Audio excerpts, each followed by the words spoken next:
to another episode of All Things Ghostly. My name is Abby, if I haven't met you before, and if I have, welcome back. Glad to see you again, buddy. Don't know why I said that. That was a little bit cringe. Anywho, moving forward, I'm glad that you have joined me today for this fantastical episode. It's going to be super fun. It always is, duh.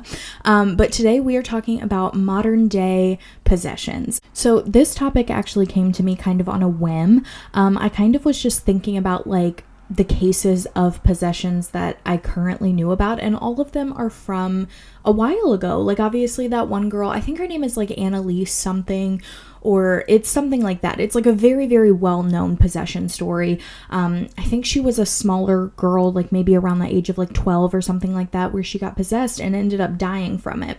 But I was kind of thinking like, well, where are all of these possessions today? Like, where are we at with demonic possession? So I started looking into it, and I actually found a good amount of stories. So we are going to be doing a whole episode today, obviously, on modern day possessions. And before we get too much into the actual topic, I do just want to address the elephant in the room if you are a viewer instead of a listener. And if you are a listener, you just listen to it at the gym or at work or on your way to work, wherever you listen to it. I do always post visuals on YouTube, so you can come on over if you want to see what I'm talking about. It's nothing too exciting. I just have a new mic set up. It's a little bit different. I don't love the look of this like arm here, but I feel like, I don't know if you can see a better visual or a worse visual. I don't know. We're going to try it out for a couple of episodes so I can see if I like it or not. I feel like it gives me more like room to move around versus like me slouching down here when it was in the middle and then me worried about like my face being covered too much, because I know y'all just want to see this all day. Anywho, so yeah, I'm definitely going to be trying it out. I just hit my nails on the table, my bad.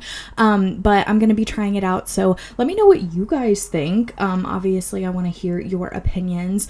And it took an embarrassing amount of time to set up. I'm not even going to lie. It took me an hour to figure this thing out.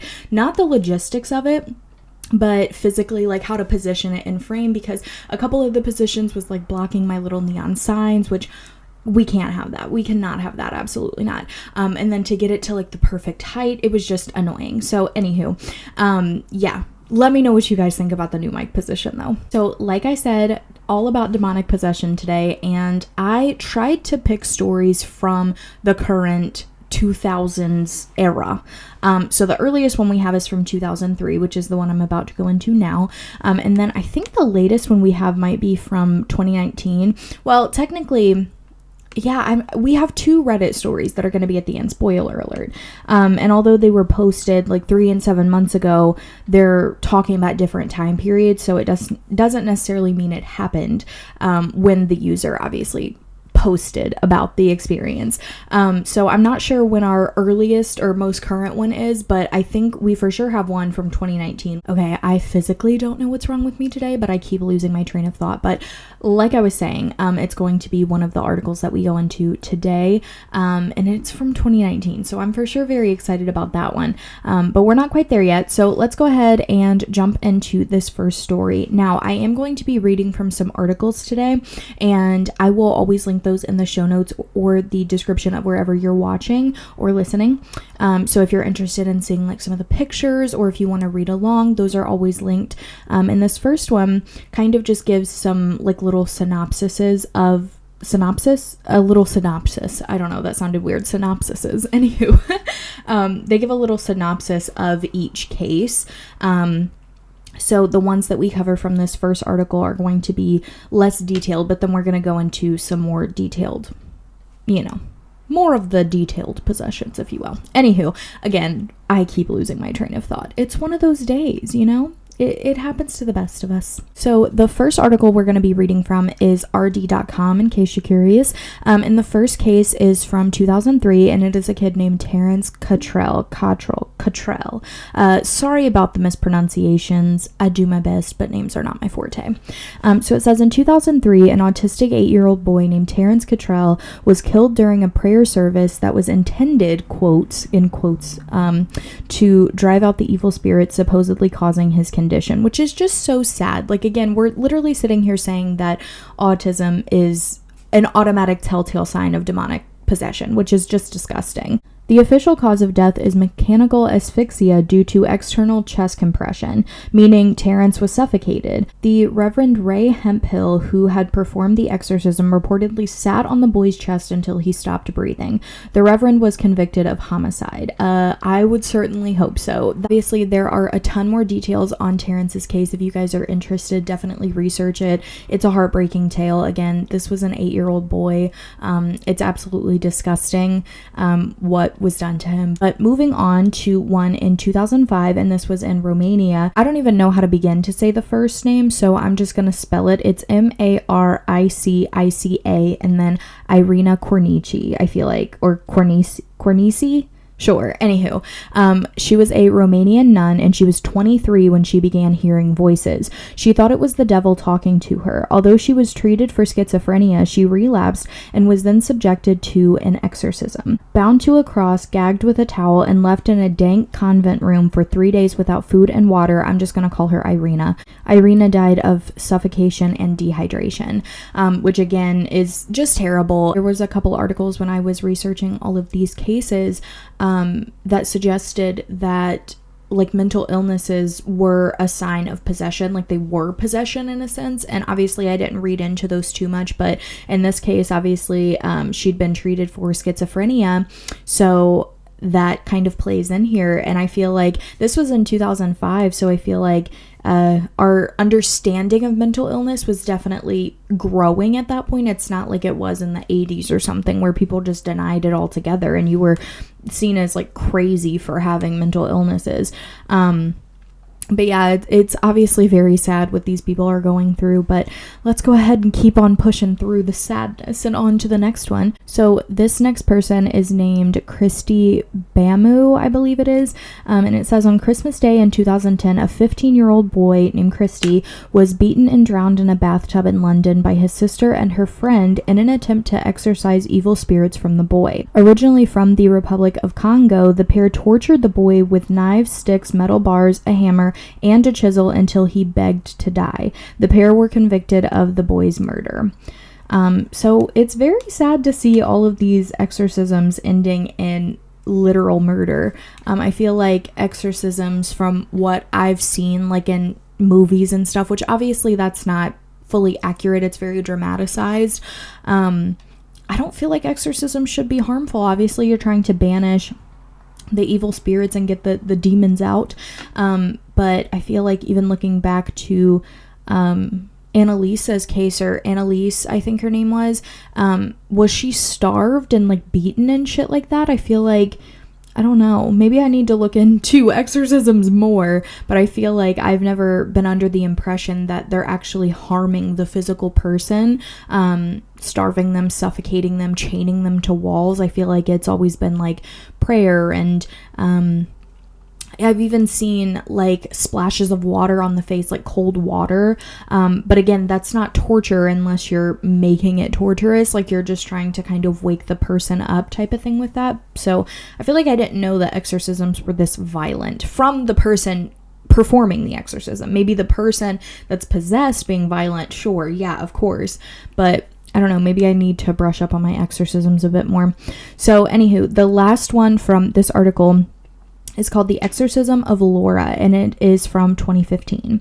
If you thought exorcisms were a thing of the past, guess again. In Argentina, church officials filmed the exorcism of a 22-year-old woman, I'm 22, so this is very scary, named Laura by Bishop Manuel Acuna. Laura writhes, bangs her head, and screams profanities. Supposedly, the exorcism ends well as the evil spirits leave Laura and the bishop makes the sign of the cross over her. Okay, so we finally have a happy ending to that one.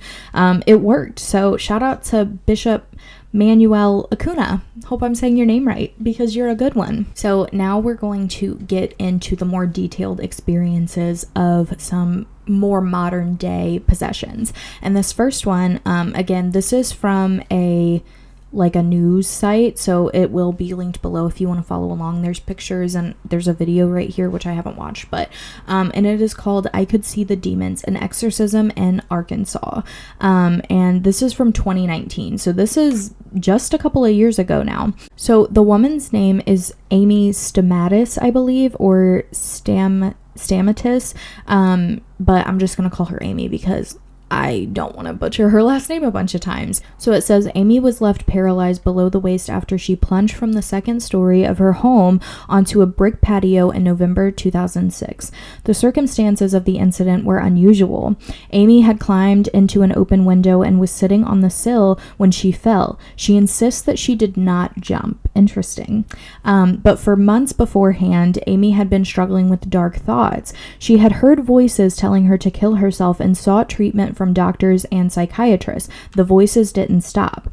Amy believed she was going through a mental breakdown. So this kind of sounds like the woman that was treated with schizophrenia, hearing the voices. So again, I'm not going to say that no level of like the common symptoms we see from a mental illness can be tied back to a possession, because again, I feel like demons will prey on the most vulnerable areas of our life, and obviously our mental health and well-being is a definitely like vulnerable place in our life. So I feel like that's definitely a way that they could be like fucking with us, is through symptoms of mental illness. But I just don't feel like it should be associated to the point where like if you are diagnosed with schizophrenia or like dementia or even anxiety, that it should be like, oh my gosh, you're possessed, because you know, our brain chemistries just like to fuck with us too, as well as the demons. After her fall, she was lying in a hospital bed when she was visited by a woman who claims to have raised the dead and healed the terminally ill through prayer.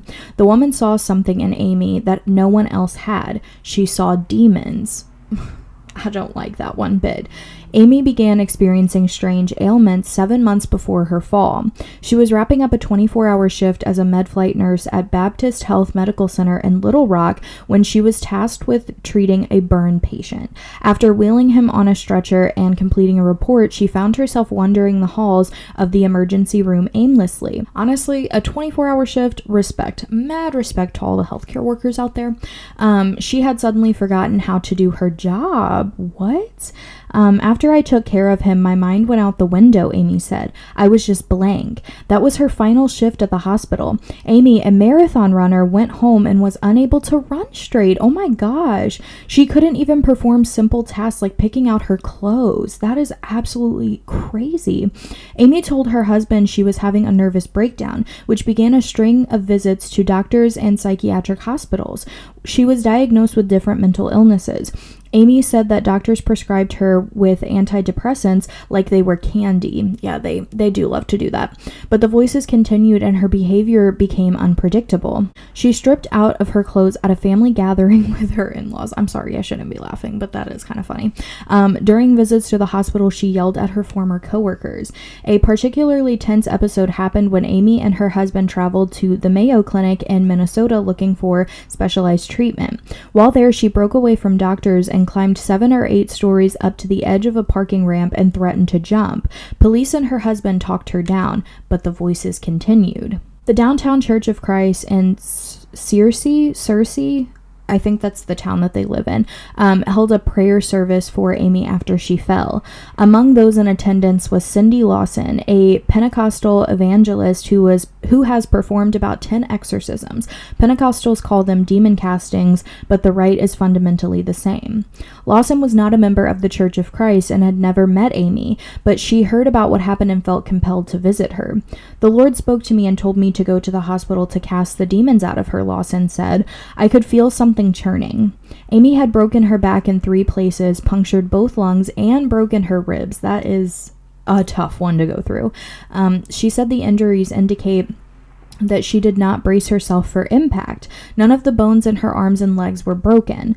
Lawson said that when she arrived at the hospital, Amy was wide-eyed. I could see the demons, Lawson says. Which, again, I would just love to know what that, like, literally means. Like, do you look at this woman and literally see like a demon or demons inside of her, or is it more of like a metaphorical thing that's like, well, I could just kind of feel the negative energy, so that's what she means by I could see the demons. A friend of Amy told her that Lawson was there to pray over her. According to Lawson, Amy or something inside her growled in response. I'd be shaking in my boots and running out of that place. Why are you here? Amy snarled. Lawson brought out anointing oil and wiped it across Amy's forehead. Lord, in the name of Jesus, I command that these demons release her and come out of her, and that she comes to her right mind in Jesus' name, Lawson commanded.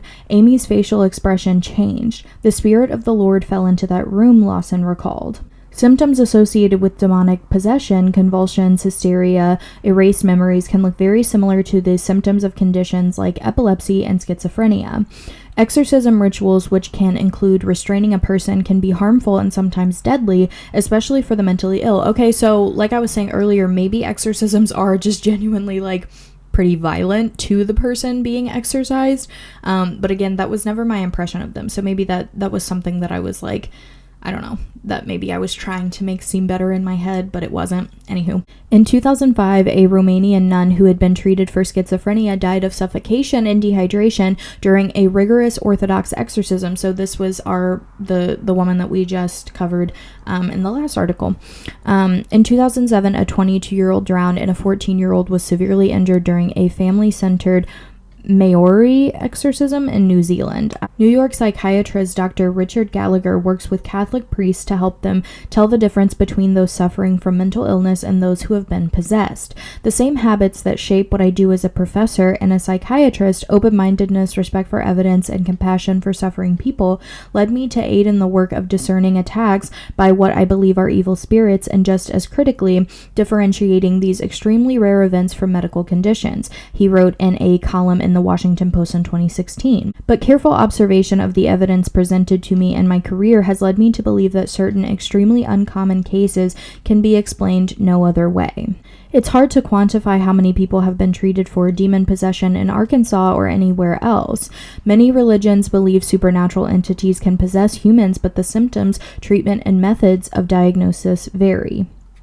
Gallagher wrote that in some circles there's a tendency to see the devil everywhere. He wrote that some clergy members are not as cautious as they should be in diagnosing demon possession, but the Catholic Church has taken steps to limit these misdiagnoses. In the Catholic Church's written doctrine, it says that illness, especially psychological illness, should be handled through medical science. Therefore, the doctrine says before an exorcism is performed, it is important to ascertain that one is dealing with the presence of the evil one and not an illness. So this article kind of goes into a bunch of other detail about just exorcisms in general. So I skipped ahead a little bit so that we can start talking about our gal Amy again. But this little part I thought was interesting. It says Catholic exorcisms are reserved for the ordained, but to Lawson, any follower of Jesus who is fulfilled with the Spirit can cast out demons. Lawson said that she first performed the ritual on a 9-year-old boy and that he levitated. She said that she has seen others foam at the mouth. Some have had their eyes change colors. Others have spoken in demonic voices. It's not pleasant. At first it was terrifying, she said, but it's what God called me to do. Amy said she has no recollection of her exorcism, but her family members saw an immediate change in her afterward. In a recent interview, she said she's mentally healthy and spiritually she's better than ever. Amy said her greatest loss is not being able to go back to work as a nurse. Her paralysis prevents that. Oh no, that's so fucking sad. But Lawson believes God will intervene and fully heal her. That's what we've prayed for anyway, which, I mean, to me, I feel like that's a little bit far-fetched to assume that somebody that is fully paralyzed from jumping out of a building or falling out of a building will fully heal, but obviously to each their own. Beliefs can be a very beautiful thing, but I just hate to kind of see it give this woman false hope, because obviously it's her greatest loss, not being able to go back to work and stuff. But that's the thing about religion, is that it's so personalized to everybody. And my dog is barking downstairs, sorry. But yeah, it's personalized to everybody, and if it can help you through your bad days, then obviously it should be used as a beautiful thing. So anywho, as a nurse, I would not have believed this if it didn't happen to me, Amy said. I'd say that doesn't happen today, which is a lie. I lived it. So that is Amy's story. Moving on now, we are going to start reading some Reddit stories, which we only have 2. I didn't scour all of Reddit, but I did try to find as much as I could, and upon my first kind of glance, Sorry, I put my hand in front of the mic. Upon my first glance, I only found these two, so let's dive in. The first one is called My Experience with Demonic Possession, and it is by user lazy_stranger2328. My earliest memory with this thing was when I was a kid. I was in bed and something woke me up. It felt wrong and terrible, so I hid under my covers like a kid would. And I felt this thing creep up my bunk bed, up the ladder, and literally just stare at me. I could feel its presence right outside of my blanket. I fell back asleep somehow, desperately wishing it would leave.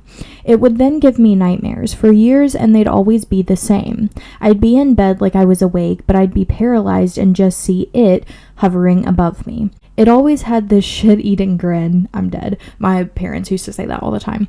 Like it was enjoying what it was doing. It came in many shapes, but the two eye holes and smile will always be burned into my memories. Sometimes in the dreams, I'd be able to move, but my body would weigh a ton and I wouldn't be able to get out of bed. I would cry for help to find my voice didn't work. I'd literally crawl out of bed sometimes and turn on the light to find it didn't work.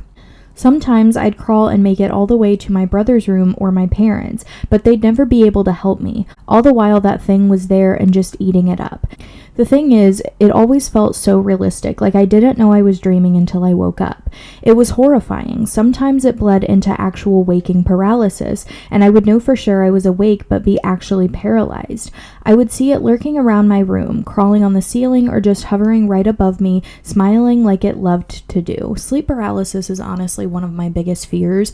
I feel like there's been times where I've been kind of like frozen with anxiety if I've ever been afraid of like falling asleep. This mainly happened when I was younger, but sleep paralysis is no joke, and I know that people have gotten stuck for long periods of time and have been facing very scary things just to not be able to essentially like fight back. So very scary stuff. Eventually, I learned how to fight back. Instead of getting scared in those dreams, I would get angry and swing at the thing if I could. It changed its tactics and started giving me different nightmares. But when my sleep self started to notice it getting dark, I'd jolt myself into lucidity and banish whatever form it took and change my dreams. Which, honestly, go you for having that, like, control of the dreams. I feel like that's hard to get a grasp on. So it came for me in my waking life. It would whisper awful things to me, make me distrust people, and hate myself. I had no idea it was the thing, and it was putting the thoughts in my head. It sounded like my own voice. It would make me... Whoa. Okay. Trigger warning for R word. It would make me R word myself, and if you don't know what the R word is, figure it the fuck out, and make me hurt myself. That is so fucking sad. It drove me to attempting suicide in high school. It made me do awful destructive things, and I lost a lot of friends. I'm still traumatized and have a shaky relationship with people in general.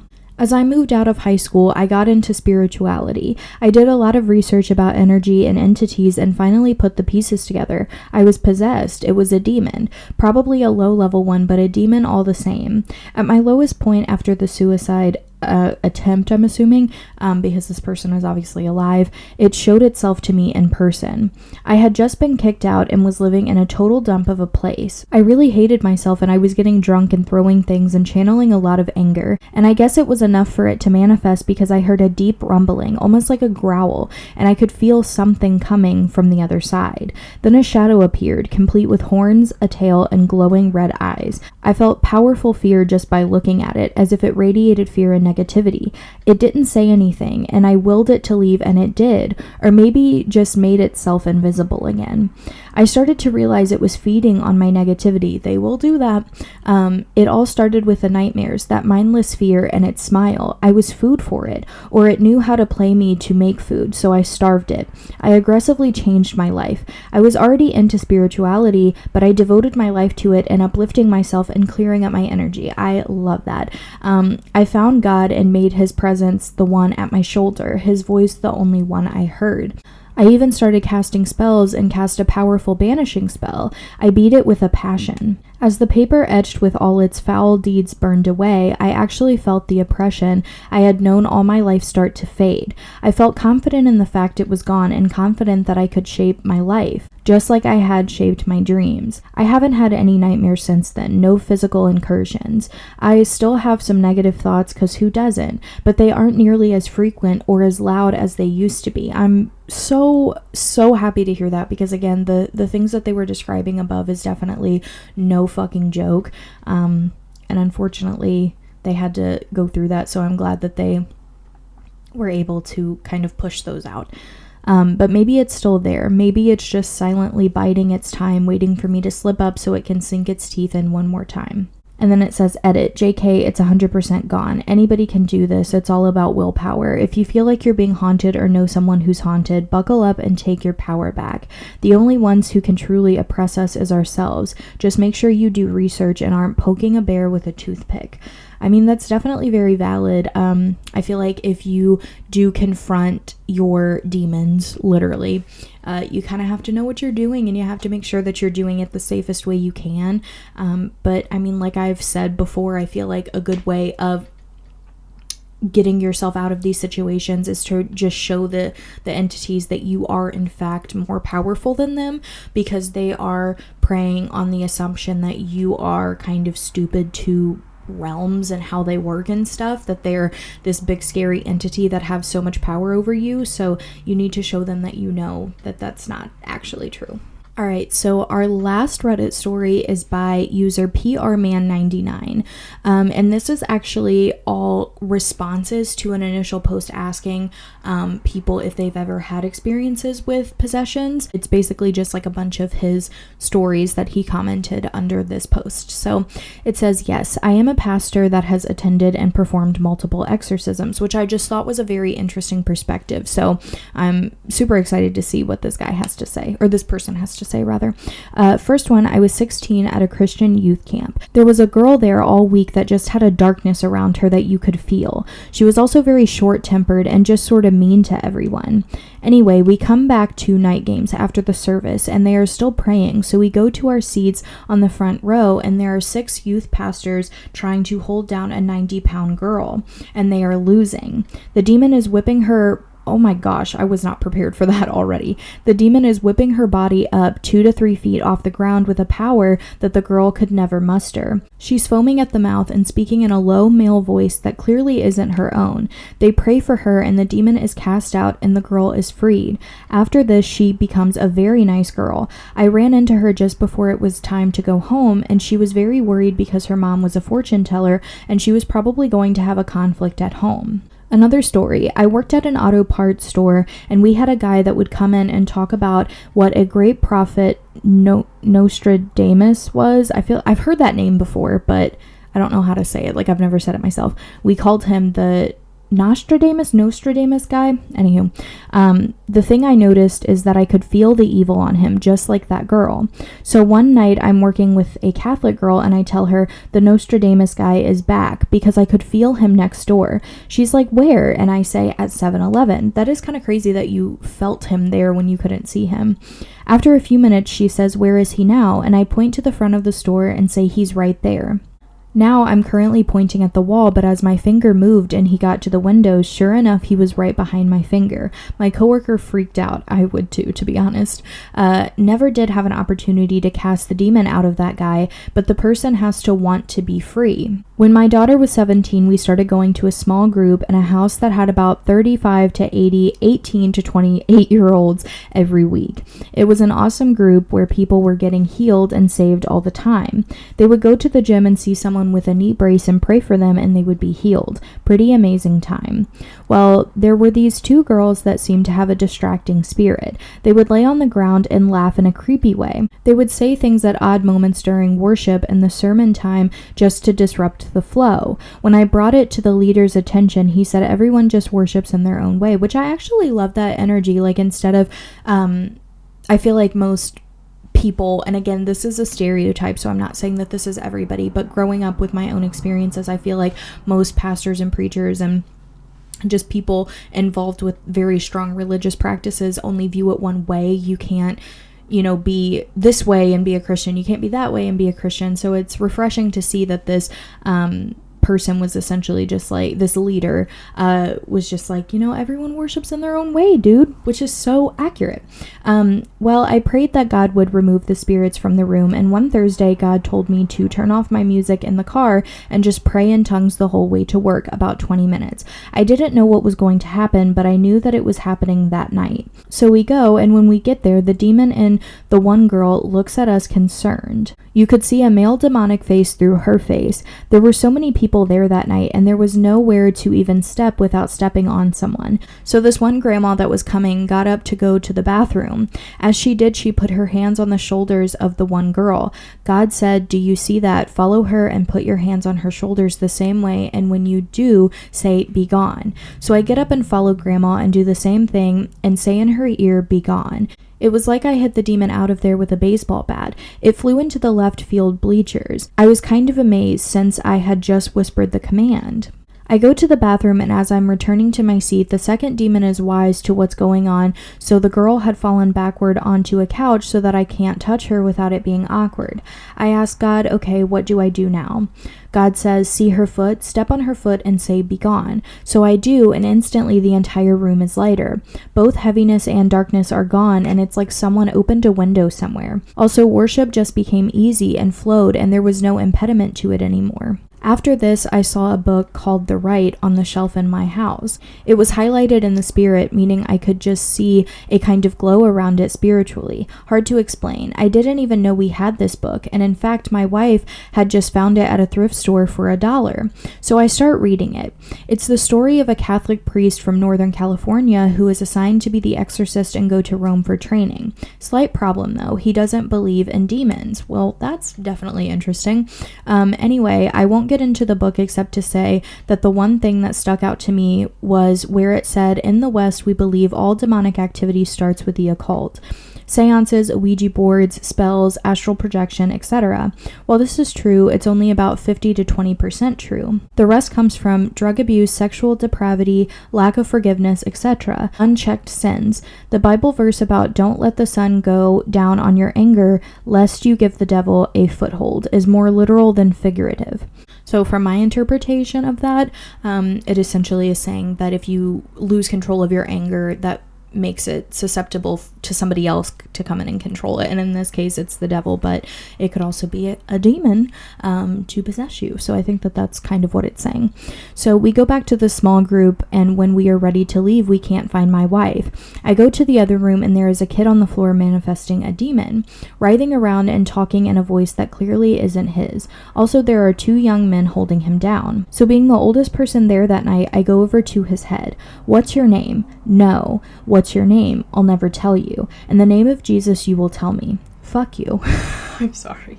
Now, the top spiritual gift I have besides discerning of spirits is intercessory prayer, meaning that as I pray, the Holy Spirit takes over and I start praying your entire life history that you never told me. So I just start praying, knowing that the Holy Spirit will tell me his name this way. So I start praying and I say something about forgiving his father, and the demon goes insane. Right at that moment, this is becoming a known thing in the house and people are coming in from other rooms. The worship leader is on his guitar and sings the alternate verse, "There's forgiveness in the name of Jesus to break every chain, break every chain, break every chain." The demon goes absolutely ballistic at this, and the leader of the small group comes over. He tries leading the guy in prayer, but that doesn't work. So he just keeps saying, "Say Jesus." After about 2 minutes, the kid in his own high voice croaks out, "Jesus." Then he leads him in a prayer of salvation and everything is going well. The demon has subsided, but I can tell it hasn't fled. The leader in his prayer says, "And help me to forgive my mother, help me to forgive my mother and my father." No, the demon returns with a vengeance, but the leader says, "Even if I can't forgive my father right now, teach me how to do so." And with that, the demon fled and the kid became a Christian rapper. Wow, interesting. That's several of my stories, and I have a few more that aren't as interesting. The only thing I will say is that it's a little bit like, I don't want to say crazy, but it's a little bit like, whoa, to know that you've come into contact with so many people that are possessed. It almost seems like it's so easy to get possessed, which I feel like if that were the case, we would hear about it more often. So obviously we all have different experiences in life. So if this is, your experiences coming into contact with all these possessed people, that's definitely a hard life to live. But yeah, I feel like the kind of default throughout all these stories was that, exorcisms of possessions are very strongly based in Christianity. So I'm curious to know, in like other religions, are there like equivalent practices to expel demons, or like what does that look like in your guys' religions? If you have a different religion other than Christianity, definitely let me know if you guys have any like equivalent practices to expel demons, or do you just kind of not believe in demons? Do you ignore them? Like what's the process like? And I guess for me, as somebody who kind of just says I'm spiritual and leaves it at that, I feel like a lot of like witches will cast banishing spells as well. So I feel like that would kind of be my go-to if I ever had to expel a demon, but let's hope I never have to. So guys, that wraps up all of our possession stories today. I hope you guys enjoyed. Obviously, it wasn't a very like happy episode. Are they ever? I feel like only the episodes that are involving like happy ghosts are the happy episodes, but definitely very interesting nonetheless. Let me know your favorite possession story. Favorite in a way of like interesting, not favorite as in like you liked seeing it happen to people, because obviously that's not good. But yeah, I feel like in terms of the most interesting one, I feel like I really liked our girl Amy. Not like that it happened to her, but again, just found it very interesting. I would say that I also really liked the little synopsises at the beginning. I feel like that was like rapid fire, just knowledge on current exorcisms, or fairly current or recent exorcisms, possessions, whatever you want to call it. So anyway, I hope you guys enjoyed this episode. I will see you guys in my next one, which my next one I think is just going to be a haunted place type of video. I'll pick like a random haunted location and we'll go into the history and the hauntings and people's experiences. So definitely look forward to that one, and I will see you guys there. Make sure to come back. If you're on YouTube, make sure to subscribe. And if you're on Spotify or Apple Music, Amazon Music, I think there's a way that you can either follow or subscribe to podcasts through those platforms as well. So make sure to do that. And yeah, let me know your thoughts. Also, if you guys have personal paranormal experiences, I would always love to hear them. You can email those to me through my email, obviously, which is allthingsghostlybusiness@gmail.com, or you can write them on my community Reddit page, which is just All Things Ghostly. So I'm sure if you go on Reddit and just type in All Things Ghostly, it'll probably pop up. Make sure it's the community page and not my profile, obviously, because my username is also All Things Ghostly on there. Anywho, that's besides the point. And then you can also follow me on TikTok. I post little like clips of what the episode is going to be, as well as actual clips from the episode. So if you want to follow that, it is All Things Ghostly. And yeah, like I said, I will see you guys in my next episode. I hope you guys have a great rest of your day, and I will see you then. Bye, guys.